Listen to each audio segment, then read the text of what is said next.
కొందరు రాజకీయ పార్టీల నాయకులు తనను వంచారని అస్లాం అనే బాధితుడు శుక్రవారం తిరుపతి ప్రెస్ క్లబ్లో మీడియా సమావేశంలో తన ఆవేదన వ్యక్తం చేశారు. నేను 2 నెలలు వర్క్ చేశాను. డిసెంబర్ నెల, జనవరి నెల వర్క్ చేశాను. ఈ వర్క్ చేసినందుకు కాను నాకు 1500 మీటర్ల వరకు నేను కనెక్షన్ ఇచ్చాను. దానికి కాను నాకు 4 లక్షల రూపాయలు బిల్స్ రావాల్సిన అవసరం ఉంది. నేను బిల్స్ కూడా ఆల్రెడీ సబ్మిట్ చేశాను.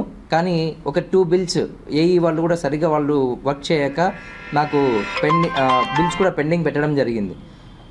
సో ఈ విషయమై నేను పార్టీ పరంగా పార్టీకి చెడ్డ పేరు తీసుకొచ్చే విధంగా నేను ప్రవర్తించానని చెప్పేసి నన్ను అధ్యక్షుడిగా తొలగించడం జరిగింది. దీనికి నేను ఎంతో మనస్తాపానికి గురయ్యాను. ఇది నేను తప్పు చేసింటే నేను ఏ శిక్ష అనుభవించడానికైనా రెడీ.